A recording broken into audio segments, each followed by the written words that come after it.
The engines love working when the sun shines. One day, Thomas and Percy were helping Salty at the docks. But Salty was worried.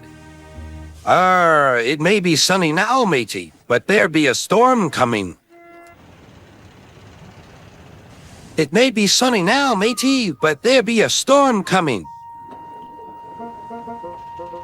There be a fierce storm on the way, Captain, peeped Percy.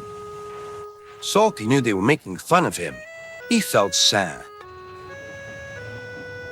Later, Sir Topham Hatt arrived. I want you to fetch Fergus from the smelter's yard, he said. His driver doesn't know the line. Aye, aye, sir, replied Salty sadly. Salty was glad he was going to the smelters. He didn't want to stay where he wasn't liked. What's wrong? Asked Emily. Nobody likes to be made fun of by silly tank engines. And he huffed away. Emily knew she had to find Thomas and Percy immediately. Those be dark clouds, matey, whistled Thomas. There be a fierce storm on the way, Captain, peeped Percy. Emily was cross. It's not nice to copy the way others speak. You hurt Salty's feelings. We were just having fun, said Percy.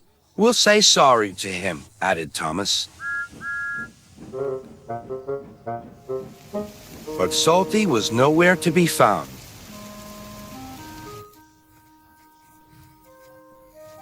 Thomas and Percy were worried. Fergus was waiting for Salty when he arrived at the smelters. Right on time, congratulated Fergus. Aye, but there's a storm coming, said Salty. We must hurry.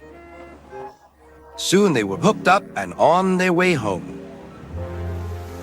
Salty was right about the storm. It was a fierce one. The ships at sea depend upon the lighthouse to keep them safely off the rocks. But now there was trouble.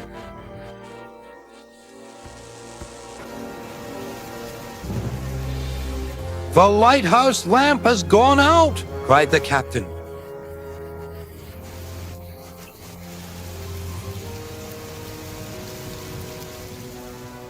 Salty and Fergus were fighting their way through the wind and rain. Then Salty saw a lantern ahead. The lighthouse keeper was waiting for him. Our lighthouse lamp has gone out. Our generator is broken. Salty had an idea. Fergus has a flywheel. It could power the generator. Hurry, shouted the lighthouse keeper. Fergus's flywheel was attached to the generator shaft.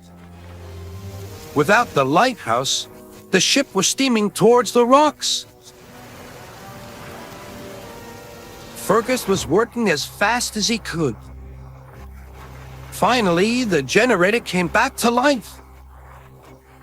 The lighthouse being shown across the stormy sea once more.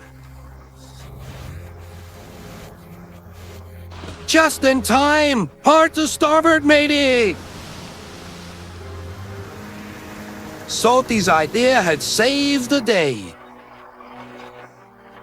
Fergus worked hard until first light. The next morning, Salty and Fergus chugged back to the docks. They were surprised to see a crowd waiting for them. Thank you, said the captain. You saved our ship. Well done, boomed Sir Topham Hatt. Salty was very proud. We're sorry if we hurt your feelings, puffed Thomas. We were only copying you because we think you're grand. Then say no more, me hearties, replied Salty happily. Now they will all work together and have fun together, as good friends should.